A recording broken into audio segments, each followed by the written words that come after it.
그 오늘은 우리가 이제 수행을 하다 보면 불교를 공부하거나 수행을 할 때 또 언어가 이제 작용할 수밖에 없고요. 또 언어를 통해서 이제 불교를 배우고 또 그거를 공부할 수밖에 없는데, 또 이 언어가 가지고 있는 또 여러 가지 부작용들이 있기 때문에 그런 부작용들을 이제 또 최소화하기 위해서 또 이제 이런 개념의 문제점을 해결하기 위해서 또 여러 가지 또 장치들을 하고 이렇게 하고 있는데요. 그래서 어떻게 보면 부처님께서 설한 이 법도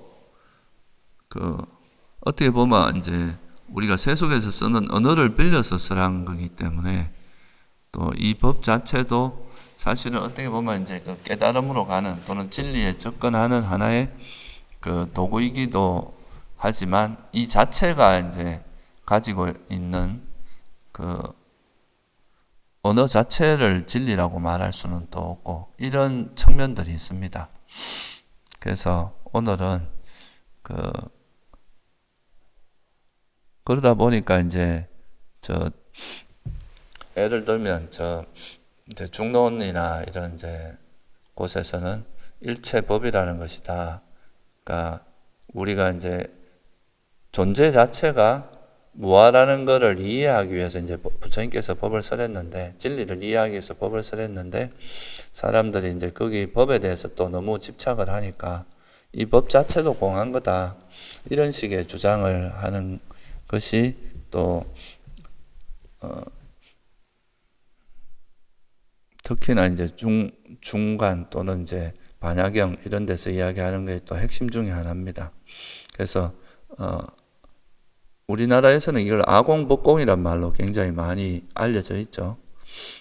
그래서 이제 부파불교 시대는 아공은 됐는데 법공은 안 됐다, 뭐 이런 식으로 이제 비판을 하면서 나온 이야기들이 있습니다. 그래서 오늘은 진짜 이제 이런 일체법이라는 것을 이제 공하다, 공이다, 이렇게 이제 이야기하는데, 그런 말들의 의미를 잘못 알고 이제 곡해해서 이해를 하게 되면 그로 인해서 부작용도 상당히 많거든요. 그래서 그 부분에 대해서 같이 한번 살펴보려고 합니다. 결국 이제 불교에서 가장 중요한 것 중에 하나는 부처님께서 설한 가르침, 부처님께서 이제 설한 가르침 우리가 보통 법이라고 하잖아요. 근데 그 법이라는 것을 어떻게 이해하느냐, 이 법을 어떤 식으로 받아들이냐, 여기에 따라서 굉장히 많은 부파들이 나누어지고, 또 후대에 이제 대승불교로 넘어오면서 또 거기서도 이 불교를 어떻게 이해하냐에 따라서 또 다양한 해석들이 이제 생기게 되는 거죠. 그래서 그런 걸 다 같이 살펴볼 수는 없고, 오늘은 대표적인 거 한 2가지 정도만 살펴보려고 하는데요. 그래서 이런 일들이 일어나는 이제 모든 거의 핵심적인 거는 기본적인 거는 뭐가 있느냐 하면, 우리가 이제 세상을 인식하고 살아가는데, 세상을 마주치고 이제 세상 속에서 살아가는데, 이 세상을 이해하는 도구라고 할까요? 이해하는, 세상을 아는 바탕에는 이 마음이라는 것이 있고, 이 마음이 세상을 있는 그대로 제대로 이해를 하면은 아무 문제가 없는데, 그렇지 못하고 어리석음으로 인해서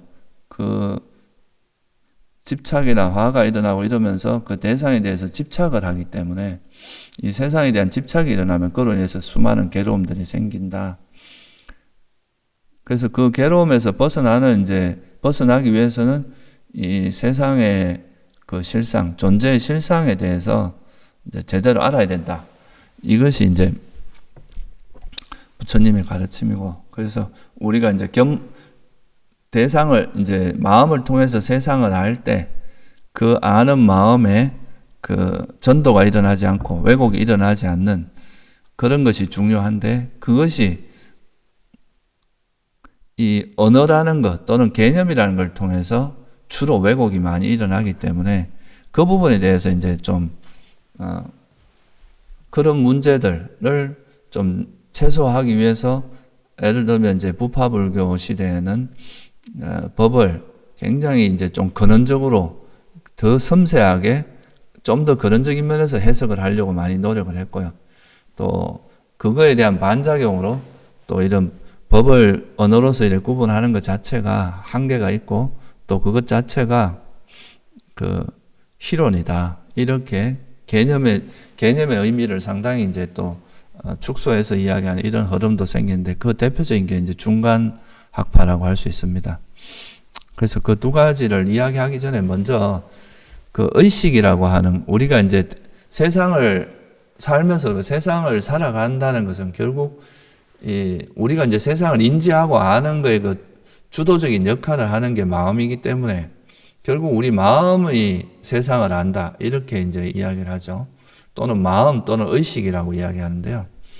그래서 그 이제 이 의식이라는 것에 대해서 간단히 좀 우리가 그동안 공부한 것에 대해서 간단히 좀 살펴보고 이제 본론으로 들어가도록 하겠습니다. 우리가 보통 이제 세상을 아는 것은 마음이라 그러기도 하고 의식이라 하기도 하는데 이건 초기 불교에서는 같은 말로 봅니다. 그래서 그런데 우리가 이제 세상을 인식을 할 때, 세상을 이제 알 때 여기서 소위 말해서 이 개념이라고 하는 아까 말씀드린 언어, 개념 이거는 사실 우리 인지작용하고 뗄래야 뗄 수 없는 관계입니다. 기본적으로 이 개념이라는 것이 개입할 수밖에 없는데 그래서 부처님께서는 이거를 뭐라고 표현했느냐 하면 이제 그러니까 인식작용이라고 이야기를 했죠. 빨리어로는 이제 산야라고 하는데 그러니까 수상행식이라고 할 때 그 상. 그러니까 인식작용을 통해서 이제 대상에 대해서 뭔가 개념이 만들어지고 그 어느 정도 이제 개념이 만들어지면 그거에 대해서 분별작용을 하는 것을 의식이라고 이야기를 했습니다. 그래서 이게 이제 마치마니카의 교리문답에 보면은 도반이여 느끼는 그것을 인식하고 인식하는 그것을 분별하여 압니다. 이런 구절이 있습니다. 우리가 어떤 대상이 나타나면 그 대상에 대해서 좋고 싫음을 느끼고 또 그 대상에 대해서 인식을 합니다. 그 대상이 뭐다라고 일종의 꼬리표를 붙이는 거죠. 라벨을 붙이는 겁니다. 저거는 뭐다. 이거는 뭐 볼펜이고 이거는 연필이고 저거는 시계고 저거는 마이크고 이렇게 그 대상이 나타날 때 어떤 나름대로의 그 이름을 붙이게 되면 그거에 대해서 만약에 시계는 좀 색깔은 뭐고 저건 어떻게 생겼고 뭐도 만들어졌고 이렇게 분별작용을 하는 건 의식이라고 보는 거죠. 그래서 우리가 어떤 외부 대상을 인식할 때는 어쩔 수 없이 그 개념이라는 것이 그 개입을 할 수밖에 없다. 그 개념을 만들어내는 그 기본적인 역할을 하는 것을 인식이라고 하죠. 우리가 보통 산야라고 빨리에서는 산야라고 하는데요. 이 산야가 그런 개념작용에 이제 역할을 합니다. 중국에서는 이걸 상으로 번역을 했죠. 그죠? 그래서 뭐 아상이다 이러면 나라고 하는 인식이 만들어졌다. 나라고 하는 개념이 생겼다. 이런 뜻입니다. 그래서 그거는 우리나라에서는 이걸 인식으로 번역을 하고요. 영어에서는 perception으로 번역을 하는데 중국에서는 이걸 서로 상자 또는 생각상자를 써서 상으로 번역을 하죠. 근데 그 인식이라고 하는 거는 어떤 대상을 이렇게 뭉뚱그려서 그 대상에 대해서 표상을 취하거나 이름을 붙이는 이런 작용을 하는 것을 우리가 인식이라고 합니다. 특히 이제 우리가 대인연경이라는 경에 보면은 물질과 정신을 구분을 할 때 우리가 물질은 변형되는 특징을 가지고 정신은 뭐 기우는 특징이다 이렇게 표현하기도 하는데 여기서 대인연경에서 뭐라고 표현하냐면 물질은 부딪힘의 특성이 있고 정신은 그 이름 붙이는 특징이 있다. 그러니까 빨리어는 빠티가라고 이야기하는데요. 빠티가 부딪힌다 이거는 뭐냐 하면 우리가 물질 같은 경우는 자체적으로 뭔가 생각하거나 이런 능력은 없는데 우리 감각 기능에 와서 이렇게 부딪히고 그걸 통해서 인식이 일어나게 하는 작용을 하잖아요. 그래서 보통 이제 물질은 부딪힘의 특성이 있다. 소리도 귀에 와서 부딪히니까 우리가 소리를 듣고 형상도 눈에 와서 부딪히니까 우리가 볼 수 있고 또 감촉도 마찬가지로 닿을 때 부딪힐 때 그 의식이 일어나기 때문에 이 물질은 스스로가 뭐 인식하는 능력은 없기 때문에 그냥 부딪힘의 특징이 있다 이렇게 이야기를 합니다. 그런데 정신은 뭐라고 이야기하냐면 우리가 정신을 한자로 번역할 때 이런 명자를 쓰죠. 그죠? 명자. 그래서 이 정신의 특징은 빨리어로 아디와짜나라고 하는데요. 이게 이제 이 뜻이 그러니까 이름을 붙인다 또는 지명하다 뭐 그러니까 이름을 이렇게 이름으로 가리키다 이름 붙이는 거하고 관계 있습니다. 그래서 이걸 번역할 때 이제 초기 불전에서는 이름 붙이기라고 번역을 했는데요. 명명이라고 할 수 이름을 갖다 붙이는 거. 그래서 이 정신작용의 제일 기본이 어떤 대상이 나타났을 때 그 대상에 대해서 뭔가 저거는 뭐다 이렇게 이름을 붙여서 분별하는 작용을 하는 이게 이제 제일 큰 역할이기 때문에 그래서 이제 정신을 한자로 번역할 때 이런 명자로 번역하는 것도 이런 이유가 있다고 볼 수 있습니다. 그리고 또 물질 같은 경우는 사실 우리가 의식이 일어나지 않아도 예를 들면 이 지금 이런 종 같은 게 있는데 이런 막대기가 있는데 이 막대기가 우리가 이름을 붙이든 여다가 이걸 이제 의식이 일어나든 아니라든 이건 사실 이 자체로 일정 기간 존재한단 말이에요. 그런데 이 정신이라고 하는 거는 어떤 대상과 부딪혀서 거기서 이제 의식이 일어날 때 그때만 존재했다가 또 사라지는 그런 특징이 있기 때문에 가고 이 정신이라고 하는 거는 형체도 없어요. 물질은 형체도 있고 이제 분명히 그것이 형체도 있고 만질 수도 있고 볼 수도 있는 이런 특징을 가지고 이런 게 있지만 정신이라고 하는 거는 우리가 만질 수도 없고 형체도 없고 그냥 단지 작용이 일어날 뿐이거든요.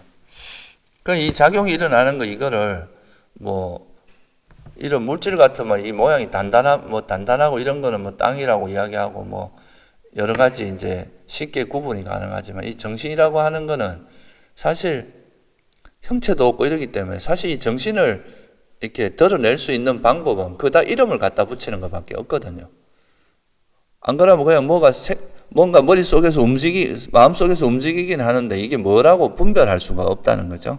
그래서 이 정신이 하는 역할은 뭐가 나타났을 때 이건 뭐다, 저건 뭐다 이렇게 이름을 붙이면서 인식하는 역할을 하는 거예요. 이게 이제 아주 중요한. 그래서 그걸 대인연경이라는 경에서도 정신의 특징은 이름 붙이기라고 표현을 하는 거죠. 그래서 이 정신작용이라고 하는 거가 우리가 정신작용이라고 하는 건 사실 그 정신작용이 일어날 때 그 정신작용이 뭐라고 규정하는 이건 탐욕이다, 이건 성냄이다, 이건 지혜다 이렇게 규정하는 그 개념이 없으면 사실 이 정신작용을 이해하는 것은 거의 불가능합니다. 그래서 이 정신 또는 마음이라고 하는 것은 필연적으로 이 개념이라는 것이 따를 수밖에 없는 그런 게 있다는 거죠.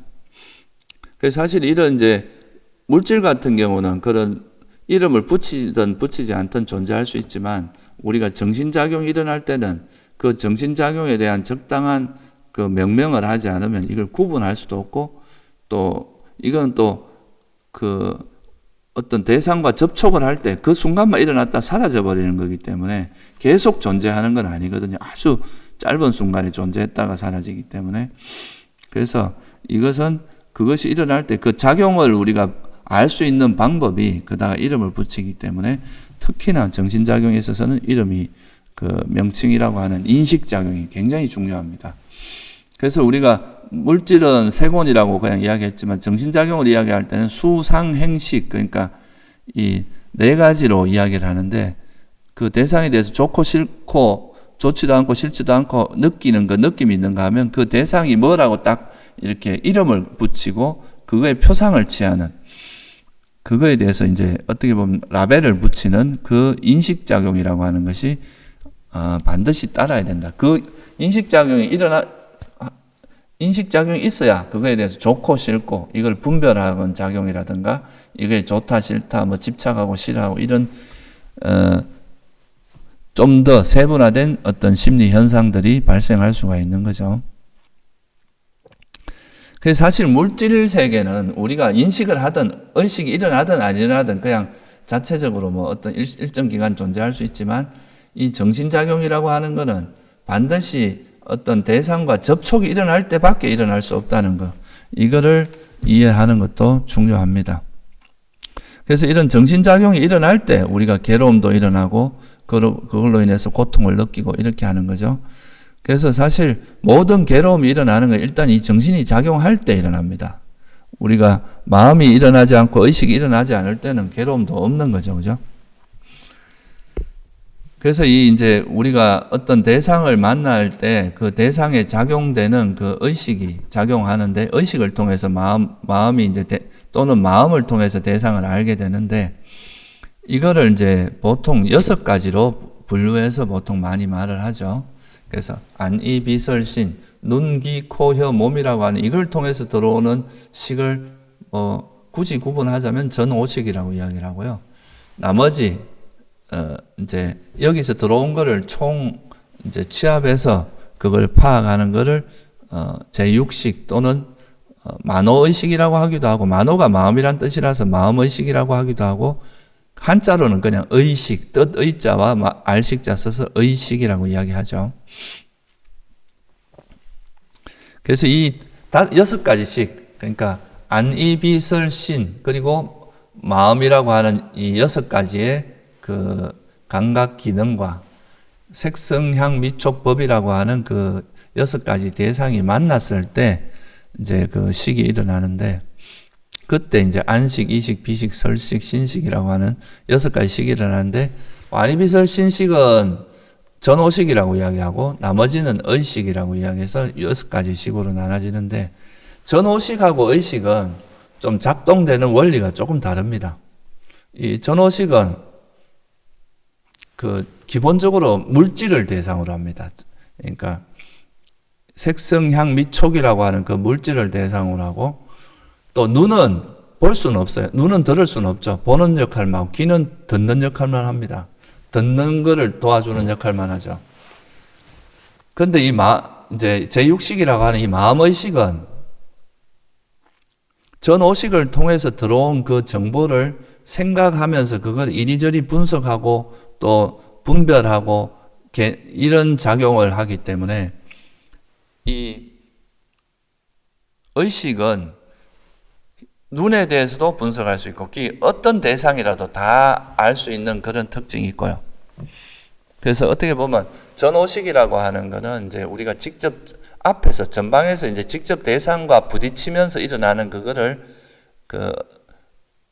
이해하는 거라면, 이 마음의식이라고 하는 이것은 그 전오식을 통해서 알게 된 정보들을 이렇게 분석하고 그거를 이제 더 세분화해서 이제 분별하는 이런 작용을 하는 게 마음의식입니다.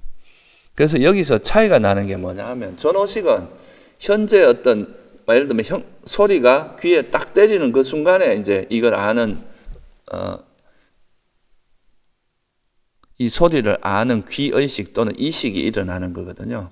그러니까 이거는 되게 그 현재 대상을 하기 때문에, 그러니까 이건 즉각적으로 아는, 이건 진짜 우리가 지금 현재 부딪히는, 현재 접하는 그 대상을 아는 거라면, 이 마음의식이라고 하는 거는 현재라기보다는 앞에서 이제 전오식을 통해서 들어왔던 정보라든가 또는 과거에 우리가 이미 알고 있던 정보를 해석하는 그런 역할을 하기 때문에, 이 마음의식은 기본적으로 뭐를 의지하고 있느냐 하면 기억을 의지할 수밖에 없습니다.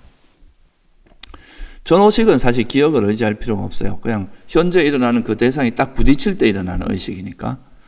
그런데 이 마음의식은 지금 현재 일어나는 거라기보다는 이미 전오식을 통해서 알게 된 정보를 분별하거나 그거를 기억해서 분별하거나 과거에 이미 있었던 정보들, 이미 우리가 알게 된 정보들을 기억해서 알아내는 거기 때문에, 이 특히 마음의식이 작용하는 것은 기억이라는 걸 의존해야 돼요. 그래서 기억을 의존한다는 건 또 다른 말로 하면 뭐냐 하면요, 굉장히 왜곡될 가능성이 많습니다. 과거에 이미 알았던 정보, 그거를 통해서 우리가 현재를 해석하게 되기 때문에, 실제 요즘 뇌과학에서도 보면 현재 우리가 들어오는 정보는 과거에 이미 우리가 알고 있던 정보를 통해서 재구성이 된다고 이야기를 하거든요. 기억도 재구성이 된다고 이야기를 합니다. 그래서 한 시간이 좀 지났을 때 그 기억은 과거와 완전히 일치하는 게 아니라 현재의 내 또 마음 상태라든가 이런 거하고 어우러져서 재구성이 된다는 거죠. 그래서 이런 것 때문에 우리가 이제 번뇌들이 일어나고 그걸로 인해서 이제 우리가 세상을 좀 왜곡해서 이해하게 되고 이런 현상들이 일어나는 것도 사실은 이게 기억에 의지하고 있기 때문에 그런 게 되게 크고요. 또 기억을 의지한다는 건 이미 그 개념을 떠올린다는 거하고 관계가 있습니다. 우리가 기억한다는 것은 과거에 있었던 그에 대한 이미지라든가 또는 그거에 대한 언어적인 거, 개념 이런 걸 이제 기억하는 거거든요. 그러니까 그 속에 과거에 우리가 이제 그걸 인식했던 그 방식이 기억 속에는 남아 있을 수밖에 없잖아요. 그러니까 이거는 이제 그릇된 기억을 우리가 많이 가지고 있다면, 다시 말해서 과거에 내가 할 때 주로 화도 많이 내고 또 집착을 많이 하고 이런 마음들이 주로 일어났다면 그거를 기반으로 한 기억들이 주로 많을 테고 그것이 현재에 또 영향을 미치기 때문에 이런 것 때문에 이제 우리가 그 모든 사람들에게 많은 괴로움들이 일어나고 그 기억을 의지해서 이제 현재가 또 상당히 많은 영향을 받게 되는 거죠. 그래서 우리가 셀 수 없는 과거 전생부터 수많은 기억들이 이어져 왔고 그것은 주로 이제 욕망이나 성냄을 기반으로 해서 온 거기 때문에 그런 것이 현재 우리 삶에 되게 큰 영향을 미치고 또 이런 기억을 의존해서 현재를 보기 때문에 현재 어떤 우리가 부딪히는 그 현상들을 볼 때 과거의 영향을 많이 받기 때문에 그 현상을 있는 그대로 보기보다 자기가 이미 살아오면서 겪어왔던 그 기억을 의지해서 또는 그 개념을 의지해서 볼 수밖에 없는 그런 현상들이 나타나기 때문에 이게 이제 사람들이 전도된 또는 이제 왜곡된 그런 생각들이 일어날 수밖에 없는 이유가 여기에 있다고 볼 수 있습니다. 그래서 실제 우리가 위파사나 수행할 때 자꾸 현재를 많이 강조하는 이유는 이게 오래되면 오래될수록 이제 정확하지가 않고 그 기억 자체가 그리고 또 과거에 오래된 걸수록 또 이게 기억이 조작될 가능성도 많고 그런데 현재 일어나는 것들은 그나마 현재 지금 이 순간에 일어나는 것들은 그런 현상을 있는 그대로 볼 수 있는 되게 좋은 조건이 되죠. 이건 왜곡될 가능성이 훨씬 적다는 거죠. 그리고 또 사실 이게 마음이라고 하는 거는 어쩔 수 없이 과거일 수밖에 없습니다. 왜냐하면 이게 일어나는 그 순간에 마음을 알 수는 없거든요. 물질은 현재 일어나는 그걸 그대로 알 수 있죠. 마음은 이것이 일어나고 난 다음에 다음 마음으로 그 마음을 아는 거지. 마음이 일어나는 순간에 그 마음을 안다 그러면 마음이 한순간에 두 가지가 일어나는 게 돼서 그거는 불가능하다고 보는 거죠. 그래서 우리가 사실 그 마음을 알아차린다, 마음을 관찰한다 하는 거는 항상 그 마음이 사라지고 나서 뒷마음으로 앞에 일어난 마음을 관찰할 수밖에 없거든요. 그래서 엄밀히 말하면 마음을 관찰하는 거는 그 현상 자체를 관찰하기는 수가 없어요. 왜냐하면 이미 사라져 버린 거니까. 그러니까 그거는 기억을 의존해서 기억을 의존해서 이제 관찰할 수밖에 없는데 그나마 이제 빨리 알아차릴수록 가급적이면 이제 이전에 일어난 걸 바로 알아차릴수록 그것이 이제 왜곡될 가능성이 훨씬 적잖아요. 왜냐하면 이제 더 생생하게 남아 있을 거니까 기억 자체도 아주 생생하니까 바로 직전에 일어난 거는 그래도 아주 원래 모습 그대로 생생하게 알 수 있으니까 그나마 이제 바로 앞에 일어난 거를 가급적이면 빨리 알아차릴수록 그 마음의 그 실상에 좀 더 가까이 갈 수 있다. 이런 의미인 거죠. 그래서 어떻게 보면 우리가 위파사나 수행할 때 현재를 많이 강조하는 거는 현재 일어나는 이 모습이 가장 자기의 실상에 가깝기 때문에 그렇습니다. 이게 기억으로 과거에 내가 생각하는 형태의 내 모습은 되게 왜곡된 게 되게 많을 수가 있는데 현재 일어나는 이 현재 이것을 그냥 우리가 만약에 지금 일어나는 이 모습은 그래도 내가 본인의 모습에 실상에 가장 가까운 그런 거기 때문에 우리가 현재를 강조하고 현재를 기반으로 해서 우리가 이제 수행을 해야 좀 더 자신의 본래 모습에 가까이 다가갈 수 있는 그런 거기 때문에 이제 현재를 강조한다 이렇게 볼 수 있습니다. 그래서 이거는 이제 여러분들이 좀 아셔야 될 게 우리가 전오식하고 그 의식은 좀 작동되는 원리가 조금 다르다는 거죠. 이 마음의식이라고 하는 건 일단 기억을 의지할 수밖에 없고 이 기억을 의지하지 않는 단 하나의 경우가 있습니다. 그거는 뭐냐 하면 우리가 신통이 있어갖고 다른 사람 마음을 볼 때 그러면 내 마음으로 다른 사람의 마음을 관찰할 때 이거는 현재라고도 말할 수 있어요. 근데 이런 경우는 이제 아주 예외적인 경우이기 때문에 일반적으로는 우리가 마음을 물질을 관찰할 때는 현재 있는 그대로 그걸 볼 수가 있지만 마음이라고 하는 것은 결국은 그 앞에 마음이 사라지고 난 다음에 뒤에 마음으로 알아차릴 수밖에 없기 때문에 그건 초단기 기억이긴 하지만 기억을 의존할 수밖에 없고 또 개념을 의지할 수밖에 없습니다. 개념 없이 그걸 알 수가 없어요. 만약에 이런 개념이 없다면 뭐가 일어났지 규정을 할 수가 없거든. 뭐가 일어나긴 일어났는데 뭐지 이렇게 되지 그걸 알 수가 없습니다. 그래서 사실 이게 우리가 고차원의 동물 존재일수록 이 언어가 훨씬 더 정교하고 언어를 잘 쓰게 되는 거는 그래야 이게 사실 지혜가 개발될 수 있는 거라서 사실 이게 이제 우리가 개념이 가지고 있는 부작용도 있지만 사실 이 개념이 되게 어떻게 보면 우리가 이제 지혜를 개발하는데 또 없어서도 안 될 영역이라고 할 수 있습니다. 그래서 이제 이 개념이라고 가지고 우리가 개념을 의식이 정신이 작용할 때는 이 개념이라는 것이 개입될 수밖에 없고 특히나 이제 이전에 일어났던 마음을 우리가 관찰하는 사실 이게 수행에서는 마음을 관찰하는 게 굉장히 중요한데 이 마음을 관찰한다는 것은 이미 개념이 들어갈 수밖에 없습니다.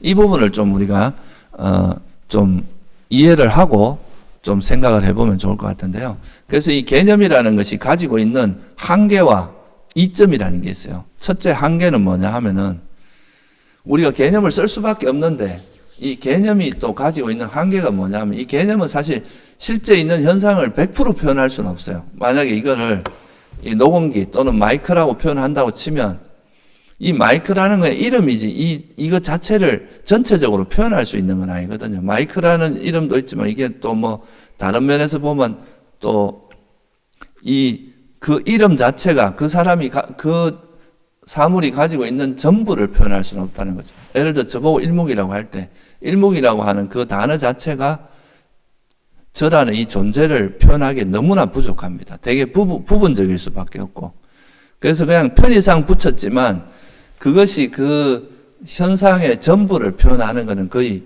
불가능하다. 부분적일 수밖에 없다. 이런 의미가 있고요. 이게 이제 첫 번째 언어가 가지고 있는 한계입니다. 그러니까 이제 얼마나 적절하게 이름을 잘 붙이냐에 따라서 그것에 되게 근접하게 표현을 할 수 있다고 하지만 그걸 완전히 표현하는 것은 거의 불가능하다고 볼 수 있고요. 또 하나는 이 개념이라고 하는 것이 또 일단 한번 딱 붙여지게 되면 이름이 딱 붙게 되면은 그거를 실체화하기가 쉽다는 거. 이게 또 굉장히 큰 단점입니다. 예를 들어서 내가 편의상 저를 보고 내가 걸어간다. 나는 뭘 한다. 나 이렇게 자꾸 이제 이름을 갖다 붙이는데 이걸 저를 계속 나라고 갖다 붙이다 보면 나라는 게 마치 실제로 있는 것처럼 사람들이 생각하게 된다는 거죠. 이게 이제 개념 지어진 거에 굉장히 큰 또 단점이기도 해요. 일단 이름이 붙여지게 되면 그게 반복되다 보면 고착화되고 실체화되기 쉽다는 거죠. 그래서 보통 이제 자아라는 개념도 사실은 그 처음부터 생기는 게 아니라 이걸 자꾸 자신을 나라고 이름을 갖다 붙이다 보면 나라고 하는 이런 상이 생기게 되면 이 상을 계속 반복하다 보면 이게 고착화돼서 실제로 내가 있는 것처럼 착각한다. 이렇게 이제 개념이 실체화되기 쉽다는 거. 이게 또 되게 큰 단점이죠. 그리고 또 대표적인 예로 우리가 수행을 할 때 이제 탐욕이 일어날 때 이건 탐욕이다. 이렇게 알아차릴 때 이것을 그냥 탐욕이라고 하는 그것이 그냥 지금 어떤 조건에 일어난 이 마음 상태가 집착하는 특성이 있으니까 그냥 탐욕이라고 지칭을 할 뿐이거든요. 근데 마치 탐욕이라는 게 내 마음속에 있는 것처럼 실체화해서 나는 나쁜 인간, 나는 이 탐욕은 마치 내가 집착이 많은 사람인 것처럼 이렇게 또 탐욕을 실체화하는 그 경향이 있을 수 있어요. 그래서 이런 것 때문에 이제 수행할 때 개념을 벗어난 뭔가를 봐야 된다. 이런 식의 이제 주장들이 나오는 이유도 이 개념이 가지고 있는 이런 부작용들이 많기 때문이죠. 또 이런 이제 우리가 살면서 이런 수많은 개념들이 쌓이다 보면 이런 개념들에 대해서 이것이 개념이 또 정확하게 그 현상에 대한 그 정확한 통찰을 바탕으로 일어난 게 아니기 때문에 이게 또 이런 그 뭔가 개념이 고착화되고 그런 게 쌓이다 보면 이 현상에 대해서 왜곡된 그런 것들이 이제 자꾸 나타나게 됩니다. 그러니까 바른 기억이 아니라 그릇된 기억들이 많이, 잘못된 알에 대한 기억들이 자꾸 쌓이다 보면 그게 또 우리 의식을 이렇게 왜곡시키는 경향이 되게 많거든요. 그래서 우리가 처음에 이제 출가를 하거나 이제 수행을 하게 되면 제일 먼저 이렇게 부딪히는 게 내가 가지고 있는 견해와 이제 부처님이 말씀한 진리의 견해가 좀 다르거든요. 그러면 이제 이런 데서 오는 충돌이 있는데 이거를 이제 그 우리가 수행을 통해서 진리에 맞는 그 통찰을 개발하다 보면 이게 부처님이 말씀하신 이게 진짜 진리에 맞고 합당한 것이구나 하고 자기 견해를 버리고 이걸 갈 수 있는데 이미 오랜 세월 형성되어 있는 이런 견해나 생각들이 바뀌는 거, 이 전도된 생각들이 바뀌는 과정이 조금 어렵거든요. 왜냐하면 이게 그런 개념으로 이렇게 정착되어 있는 것들이 많아서 그렇습니다. 그래서 이런 이제 또 개념이 반복되고 고착화되다 보면 또 이런 전도된 생각들, 전도된 마음들이 일어난다. 이게 또 크죠. 예를 들면 우리가 습관적으로 이렇게 뭔가 개념이 형성되면 이것이 분명히 조건에서 발생해서 임시로 붙인 이름에 불과한 건데 이거를 마치 영원한 것처럼 이렇게 생각하거나 아니면 이 실체가 있는 것처럼 생각하거나 이렇게 무상한 걸 영원한 걸로 보고 무아, 자아가 없는 그 실체가 없는 걸 실체가 있다고 보는 거라. 또는 이게 영원하다고 생각하니까 이것이 내가 이제 나한테 일어나는 행복 이런 것도 일시적으로 행복이라고 생각하지만 이 행복이 영원할 것처럼 착각하는 또는 이것이 진짜 진정한 행복이라고 생각 이런 이제 전도된 생각이 일어난다는 거죠.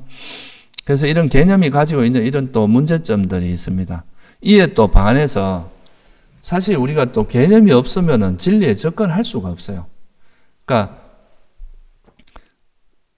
부처님 같은 분이 이제 진리를 깨달아서 당신 나름대로 이제 이 세상의 진리를 아셨는데 그걸 당신 혼자 알고 그냥 말씀을 안 하고 계시면 다른 사람이 그거를 알 수가 없잖아요. 그러니까 이제 부처님께서 당신이 깨달은 바를 사람들이 알아들을 수 있는 언어를 통해서 설했기 때문에 또 사람들이 그 말을 듣고 이 언어를 하나의 손가락으로 삼아서 지침을 삼아서 그 언어가 가리키는 방향으로 이렇게 노력을 하다 보면 그 진리에 접근하게 되는 거죠. 그래서 사실 또 언어가 없으면 또 진리에 접근하는 것도 불가능합니다. 이 언어라는 이런 언어를 통해서 만든 이런 개념이 없으면은 이 현상을 이해할 수도 없어요. 이것을 예를 들어서 우리한테 이제 괴로움이 일어나는 원인에 대해서 부처님께서 말씀하셨는데 우리가 그런 거를 법을 듣지 않았으면 나한테 괴로움이 일어나는 원인이 정말 탐욕과 성냄과 어리석음이라고 하는 요 세 가지 뿌리로 인해서 일어난다. 이런 거를 사실 스스로 이거를 이렇게 딱 규정지어서 알기가 굉장히 어렵거든요. 이 인간한테 일어나는 이 마음의 작용은 굉장히 다양한데 이것들을 정확히 이건 탐욕, 이건 성냄이고 이건 어리석음이고 이것 때문에 괴로움이 일어나고 이건 괴로움을 일어나게 하는 마음이다. 해로운 마음이다. 이렇게 스스로 발견해내는 것은 굉장히 어려운데 이렇게 먼저 깨달은 분이 이러한 마음 상태, 네가 어떤 마음이 일어나는데 그 마음이 뭔가 집착하는 특성이 있었다. 그러면 이건 탐욕이다. 이거 또 화를 내는 것은 성냄이다. 그런 걸 진리를 모르는 게 사성제를 모르는 거 이런 게 어리석음이다. 이렇게 딱 규정을 지어주면 그 개념을 따라서 우리도 우리 마음에 일어나는 현상들을 관찰하거든요. 관찰을 하다 보면 계속 관찰하다 보면 이 개념이 드러내고자 하는 의미가 뭐라는 걸 알게 돼요. 그러면 이제 이 개념을 통해서 그 진리에 접근하게 되는 그런 방법이 되는 거죠. 그래서 우리가 사실 부처님께서 설한 이 법도 언어거든요, 결국은. 그 언어를 통해서 그 우리가 진리에 접근할 수가 있기 때문에 또 개념은 없어서는 또 안 돼요. 반드시 있어야 되는 겁니다. 이 개념이 있어야 그 개념을 의지해서 우리에게 일어나는 현상을 관찰하면서 그 현상에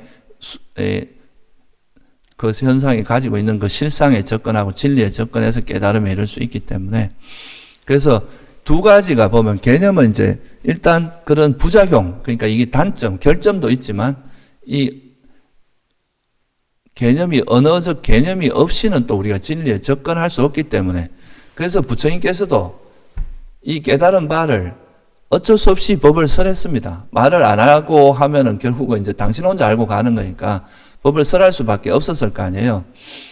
그래서 이제 이거 법을 설했는데 근데 이 법이라고 하는 것이 이제 어떻게 보면 그 아까 말씀드린 그런 언어로 설할 수밖에 없고 그 언어가 이렇게 일단 형성이 되면 사람들이 그거에 대해서 집착을 할 수밖에 없는 또 이런 이제 단점이 집착하기 쉬운 그런 또 단점이 있다 보니까 그래서 이제 이런 것들을 해결하기 위해서 부파불교 시대에서 이런 법에 대해서 굉장히 이제 특히 이제 부처님께서 법을 설하시고 나서 이 법이라는 것이 불교에서 워낙 중요한 개념이다 보니까 이 법을 체계적으로 이제 설명을 하고자 하는 이런 이제 그 시도들이 굉장히 많이 일어나고 그것이 이제 특히 부파불교 시대에 굉장히 많은 이제 그런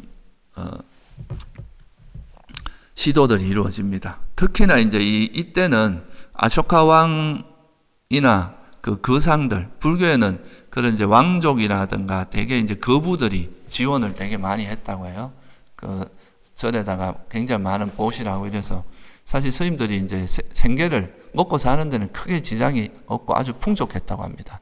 그러니까 이제 그런 그 바탕에서 스님들이 이제 그 시간들을 이런 법을 좀 이렇게 체계적으로 정리하고 논리적으로 구성하는 이런 쪽에 되게 이제 많은 노력을 투자를 했는데 그러다 보니까 이 소위 말하는 아비담마라고 하는 이 법에 대해서 이제 정리하고 논리적으로 체계적으로 정리하는 이런 작업들이 굉장히 많이 이루어졌는데 이게 이제 되게 법을 또 체계적으로 이해시키는데 되게 좋은 장점도 있었지만 이걸 너무 이제 세분화해서 구체적으로 설명하려고 하다 보니까 이게 또 어떤 면에서 너무 철학적이고 현학적이고 번세한 그런 이론들이 많이 생겨나게 된 거죠. 이게 이제 또 어떤 문제였는데요.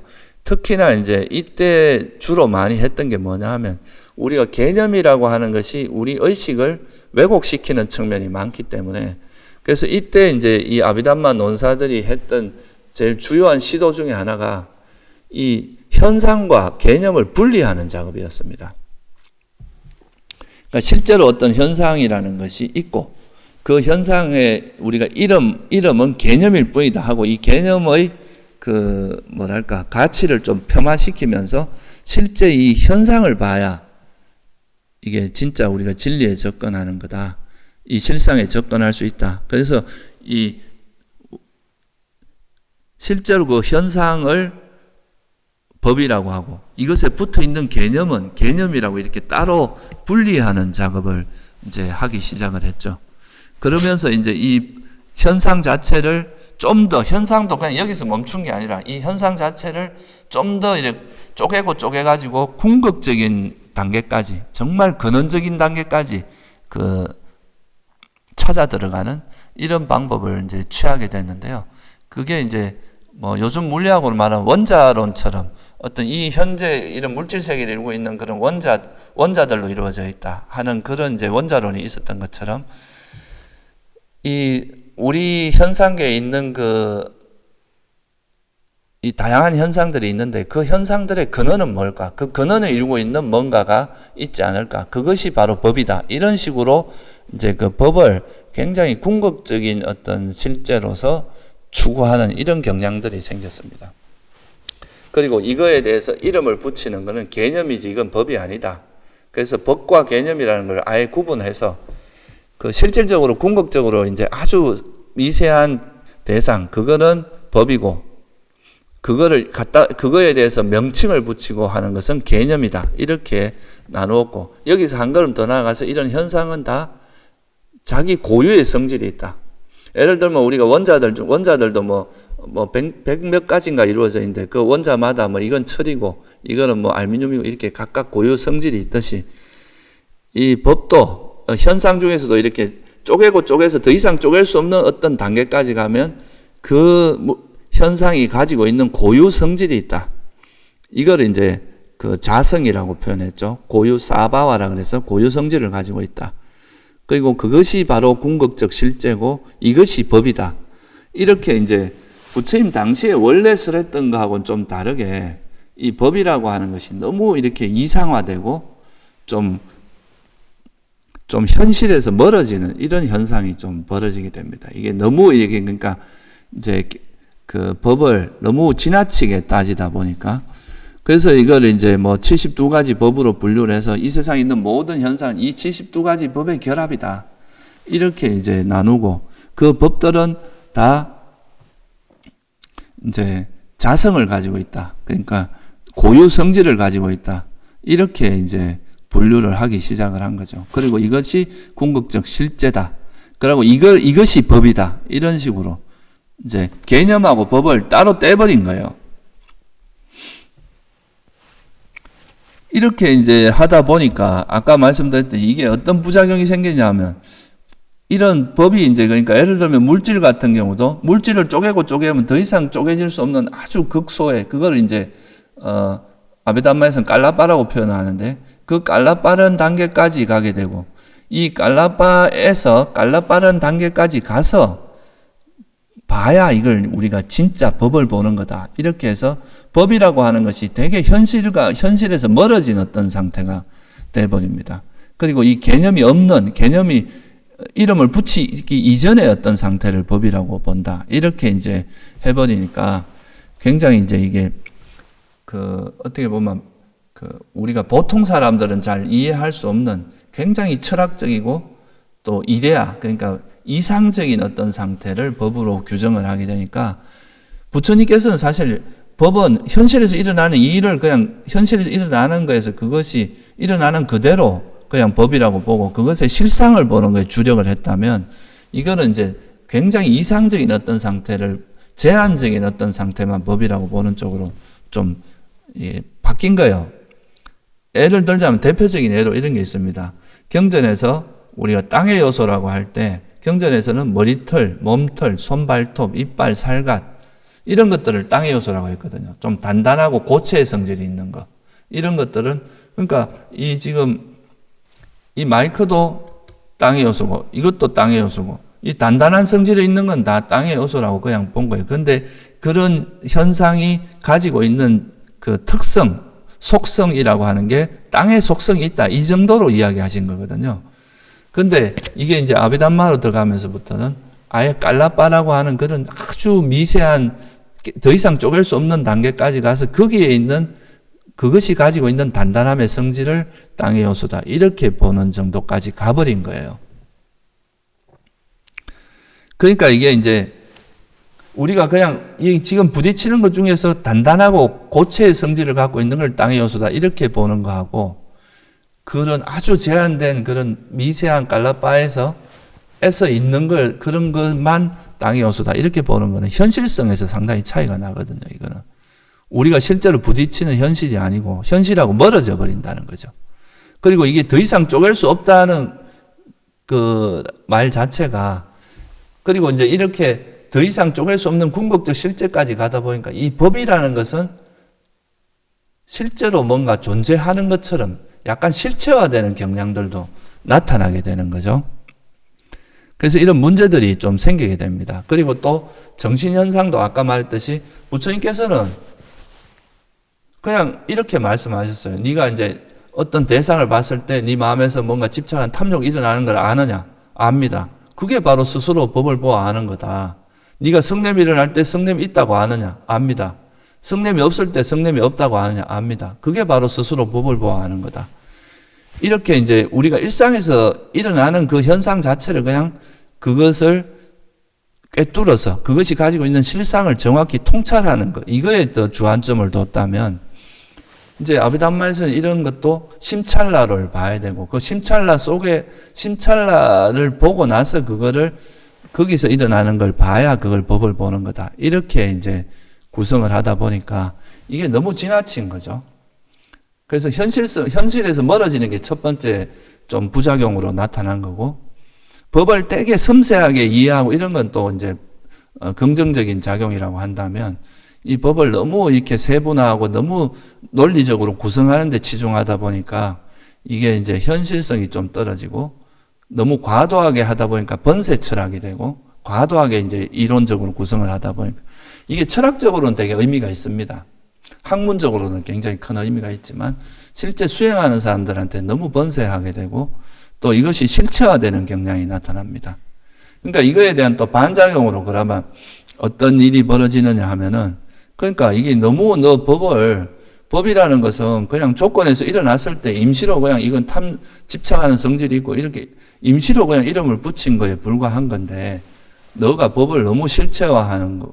실제로 이제 설일체 유부라고 하는 그 부파에서는 이 법이 삼세 실효하다, 이렇게 이제 삼세에 이게 존재하고 있는데 자성을 가지고 존재하고 있다. 그러니까 그 나름대로 그 법이라는 궁극적인 실제고 그것이 나름대로 자성을 가지고 있다가 그게 드러날 때 이제 그런 자성을 가지고 드러난다는 식으로 설명을 했습니다. 그러니까 이제 법이 약간 실체화되는 경향이 있었던 거죠. 그러니까 그거를 이제 중론 같은 데서는 일체법이 다 연기에서 일어난 건데, 연기에서 일어난 거는 조건이 있을 때 일어나면 사라질 수밖에 없는 건데 여기에 무슨 자성이 있을 수 있느냐. 그래서 무자성, 자성이라는 건 없다. 그런 법을 실체화하는 건 잘못된 거다. 이 자성이라는 것이 공하다. 이래가지고 나온 게 이제 공성이라는 겁니다. 그래서 일체법이라고 하는 것은 조건에서 생긴 연기된 것이니까 거기엔 자성도 없고 공이다. 이거는 임시로 붙여진 가명일 뿐이다. 그런 의미에서 이제 이런 공이라는 걸 주장을 합니다.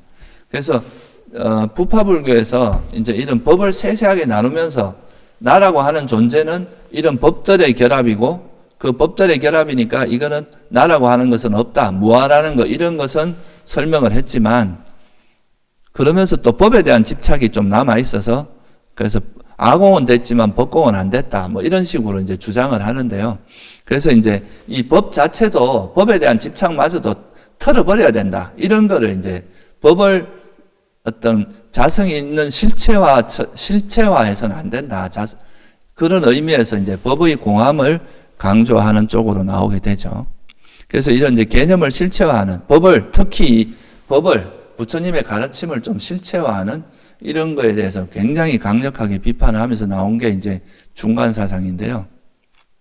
또 공사상이고 이런 건데, 그래서 이제 이거를 이 중간으로 가면서부터는, 그러니까 이 언어로서 표현될 수 없는 것을 표현하는 것 자체를 희론으로 이야기를 하고 그거에 대해서 좀 경계를 많이 하게 됩니다.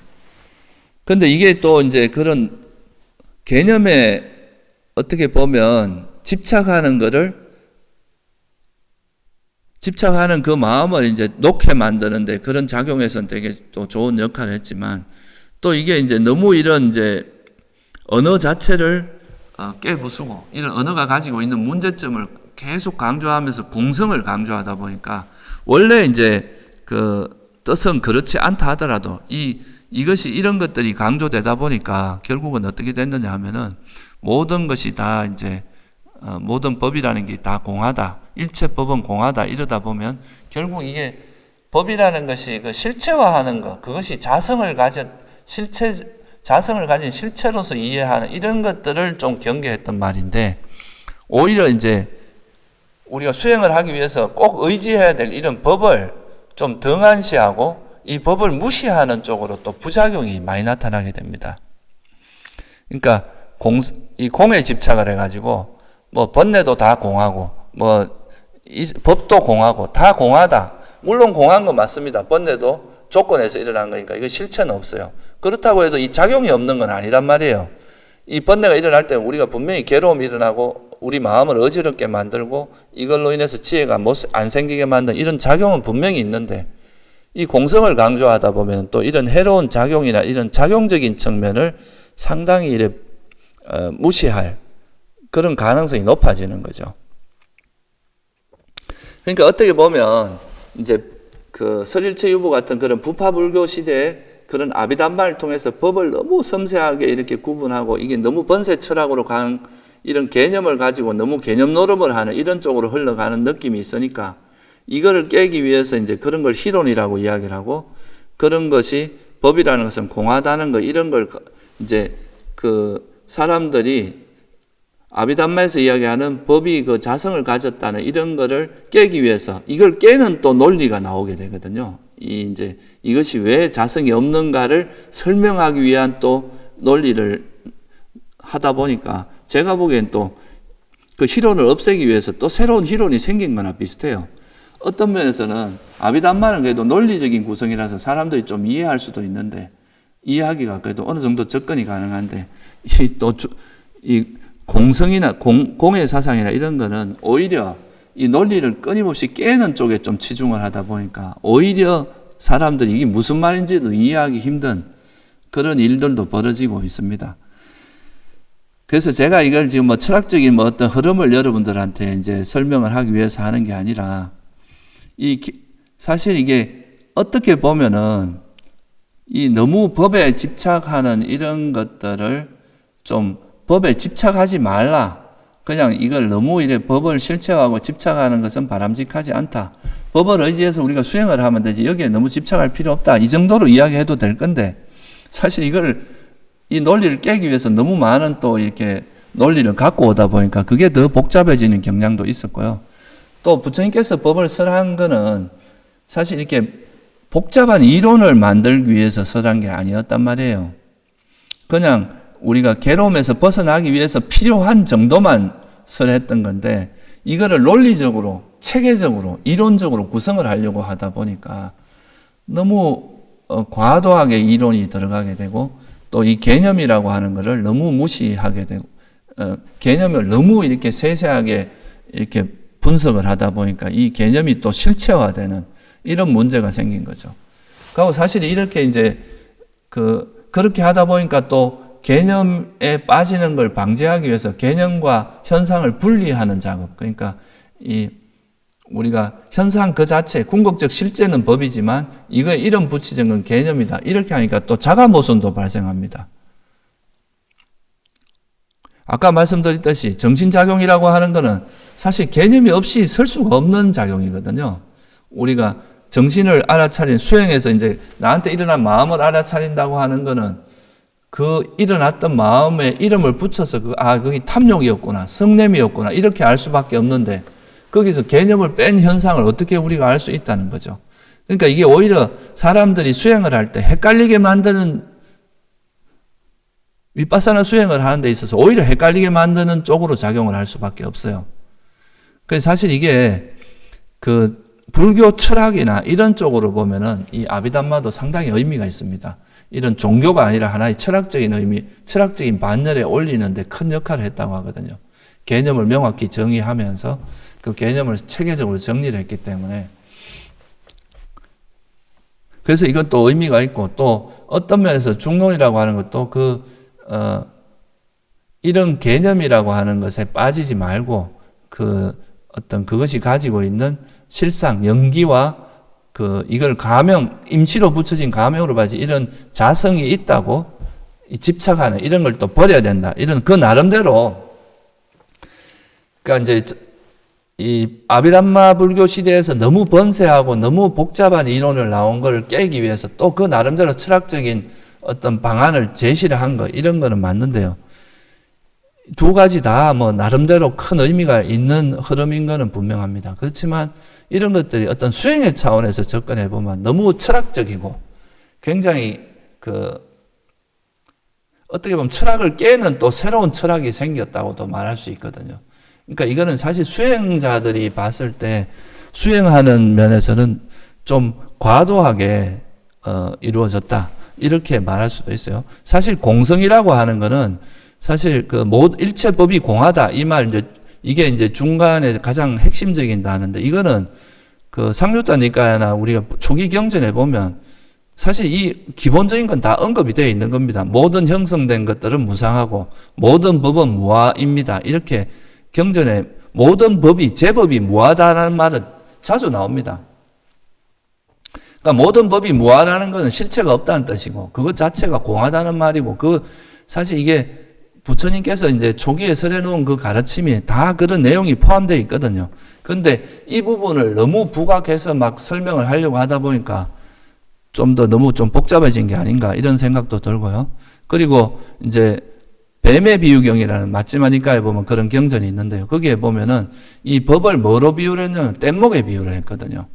비구들이여 그대들에게 뗏목에 비유하여 법을 설하리니 그것은 건너기 위함이지 움켜쥐기 위함이 아니다.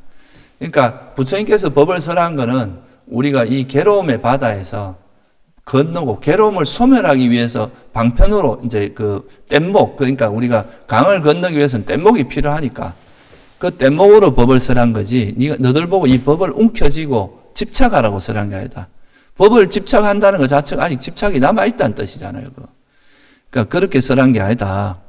그러니까 이제 이렇게 설한 걸 보면은 사실 그 설체유보에서도 그런 법을 너무 이제 좀 부처님 가르침을 소중하게 생각하고 법을 소중하게 생각해서 너무 논리적으로 구성하려고 하다 보니까 거기에 대해서 좀 너무 과도하게 법을 실체화하거나 좀 이상화하는 이런 경향들이 좀 생긴 건데요.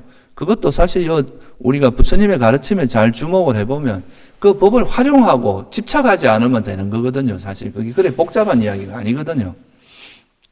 그리고 이게 이제 설일체유보에서는 법을 굉장히 세세하게 이렇게 분류를 했는데, 사실 부처님께서 이제 우리가 괴로움에서 소멸하기 위해서 필요한 법은 다 설해 놓았습니다. 그 대표적으로 영기와 사성제, 이 정도만 알아도 우리가 괴로움에서 벗어나는데 아무 지장이 없거든요.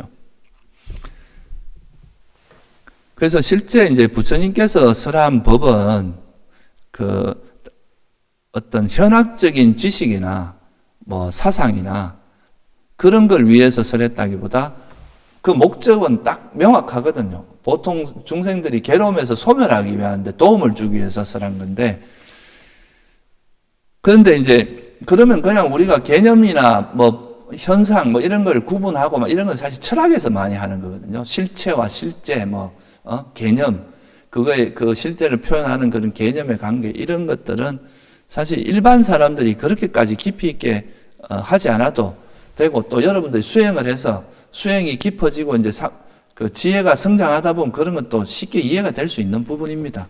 그러니까 굳이 처음부터 이 현상과 개념을 나누거나 또 이걸 너무 궁극적인 상태까지 가거나 법이라는 거 실체가 없다는 걸 또 너무 강조하거나 이럴 거 없이 그냥 부처님께서 말씀하신 이 법을 잘 활용하다가 뗏목처럼 잘 활용하다가 그냥 이제 나중에 수행이 깊어지면 그게 이 법에도 집착을 하지 않으면 되는 거거든요. 법에 집착을 하는 것 자체도 벌써 집착이라는 그 마음 상태가 남아있는 거니까 이걸 버리는데 노력을 하면 되는 건데, 좀 과도하게 이렇게 이제 뭔가 너무 세세하게 구분하거나 또 이런 그 개념의 실체가 없다는 걸 너무 이제 드러내기 위해서 또 그거를 타파하기 위한 또 논리들이 너무 또 하다 보니까 이게 불교가 오히려 더 복잡해지고 어떻게 보면 좀 이게 철학적인 형태로 흘러갔지 이 수행의 어떤 기본에서 조금 멀어진 거 아닌가, 그런 좀 생각이 듭니다. 그래서 사실 이게 조금 우리가 원래대로 돌아와서 한번 생각을 해보면 사실 부처님께서 가지고 있는 능력 중에 하나가 뭐냐면 언어를 굉장히 잘 쓰는 능력이 있습니다. 이거를 이제 사무해 중에서 언어에 걸림이 없는 지혜라고 하는 거거든요. 그래서 이 경전에 보면 이런 말이 자주 나옵니다. 부처님께서는 시작도 훌륭하고 중간도 훌륭하고 끝도 훌륭하며 의미와 표현을 구족했고 더할 나위 없이 완벽하고 지극히 청정한 법을 설하고 범행을 드러낸다. 그러니까 부처님께서 법을 설할 때는 그 의미와 표현을 정말 잘 담고 있는 그런 표현을 썼어요. 왜냐하면 우리가 이 법이라고 하는 게 괴로움의 소멸로 가는 이제 일종의 나침판이나 그건데, 이거를 표현하기 위해서는 어떤 적절한 표현을 써야 되는 거죠. 이게 표현이 정확할수록 이게 혼란의 여지가 적으니까. 그래서 이런 의미와 표현을 정말 잘 구족한 그런 언어로서 표현을 했고, 또 이거를 표현할 때 또 원칙이 이렇습니다. 모자라거나 넘치지도 않게 표현을 했다는 거죠. 너무 넘칠 필요도 없고 그렇다고 또 모자랄 정도로 안 한 것도 아니에요. 그래서 우리가 사성제를 이야기할 때 이 사성제라는 가르침은 모자라지도 않고 넘치지도 않는다. 그러니까 이 정도면 괴로움을 소멸하는데 전혀 부족하지 않다는 뜻이 한 가지가 있고, 또 하나는 너무 과도하게 괴로움의 소멸과 별로 관계없는 건 부처님께서 별로 설을 안 했습니다. 그래서 부처님께서 법을 설하실 때는 이게 내가 아는 거는 심사빠 숲경인가 거기 보면 그렇게 나오잖아요. 그 숲에 있는 나뭇잎은 엄청나게 많지만 그 중에 한 주머니를 쥐고 내가 아는 것은 이 심사빠 숲에 있는 이 나뭇잎과 같이 많다. 그렇지만 내가 너희들한테 설한 건 요 손 위에 있는 요 정도만 한 줌밖에 안 된다. 왜 그랬느냐? 나머지 그런 지식들은 사실 괴로움의 소멸에 별로 도움이 안 된다는 거예요. 그래서 그 정도까지 이렇게 자세하게 깊이 알 필요는 없다. 그래서 나는 요 정도만 설해도 너가 괴로움을 소멸하는 데는 지장이 없다. 그래서 이렇게 설했다. 그래서 부처님께서 이제 이런 말씀을 하시거든요. 그러니까 내가 설한 것 중에 이제 고성제를 떼고 다른 걸로 내가 채울 수 그러니까 외도가 이제 예를 들면 내가 이 고성제를 버리고 다른 걸 가져와서 이걸 고성제라고 진리를 대체할 수 있느냐? 그럴 수는 없다는 거죠. 그런 경우는 없다. 이 사성제는 이건 넘치지도 않고 부족하지도 않은 그러니까 잘 구족된 시작과 중간도 훌륭하고 끝도 훌륭하고, 그러니까 더 말할 나위 없이 완벽하고 지극히 청정한 법이다. 그러니까 이게 이제 그러니까 물론 이제 이론을 공부하거나 학문을 하는 분들에게는 그게 무의미하다고 뜻하는 건 아닌데, 적어도 우리가 수행을 할 때는 이 사성제만 해도 사실은 수행을 하는 데 있어서 별로 부족함이 없고 또 모자라지도 않고 넘치지도 않는다. 그러니까 너무 이 정도만 알아도 충분하다. 그런 의미가 있죠. 그래서 부처님께서는 사실 이게 이제 법을 설할 때 법이라는 걸 너무 그렇게 막 이상적인 어떤 현상을 뜻하지도 않고 이 개념과 법, 현상을 그냥 이렇게 같이 써서 그냥 우리가 사실 1인칭 입장에서 보면 우리가 과학의 입장에서 어떤 물질계나 뭐 이런 걸 분류할 때는 이렇게 현상과 개념이라는 걸 분리할 수도 있지만 우리가 사실 어떤 대상을 인식하고 의식이 작용해서 뭔가를 인식할 때 괴로움이 일어나잖아요. 그러니까 우리가 외부 대상을 인식하는 그 의식이 일어날 때 이 마음에 탐진치가 없게 하면 되는 거거든요, 우리가. 근데 그 의식이 일어날 때는 사실 그 의식이 일어날 때 그 대상에 대해서 개념이 함께 할 수밖에 없어요. 그래서 굳이 개념과 현상을 이렇게 분리시키는 작업 자체가 좀 과하다. 이건 굳이 그렇게 할 필요가 없다고 생각을 합니다.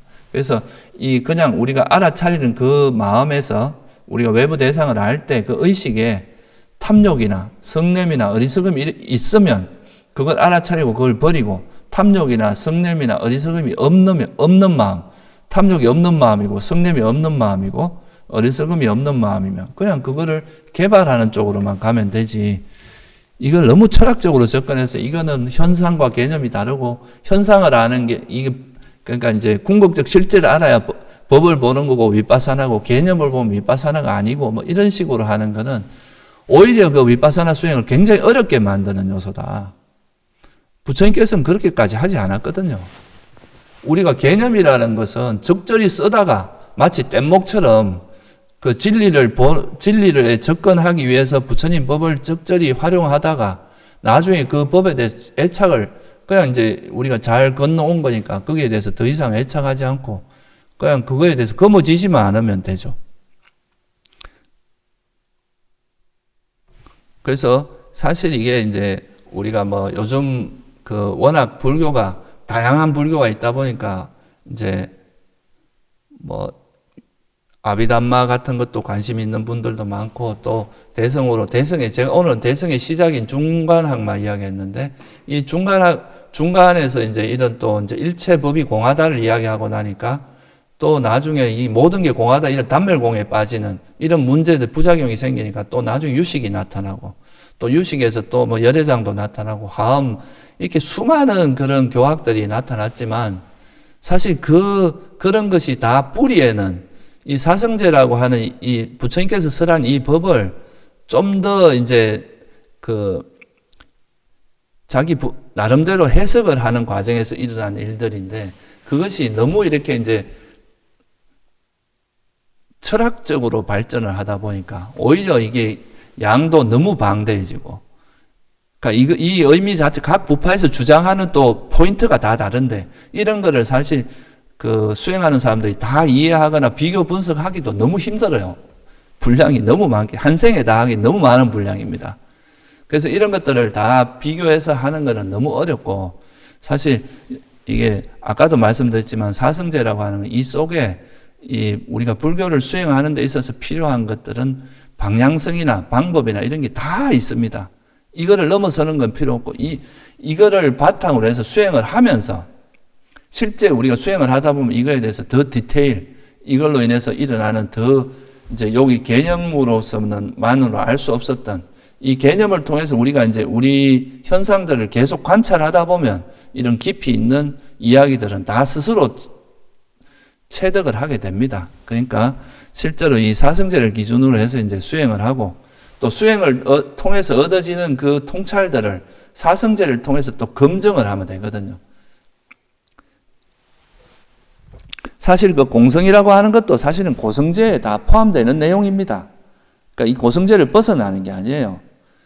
그리고 이게 우리가 이제 일반 여러 부파에서 이야기하는 것들을 이렇게 들여다보면 그게 다 이 사성제의 진리를 좀 더 디테일하게 그냥 논리적으로 구성해서 이론적으로 한 거지 그 사성제를 넘어서는 거라면 사실 그건 불교라고 말할 수가 없다는 거죠.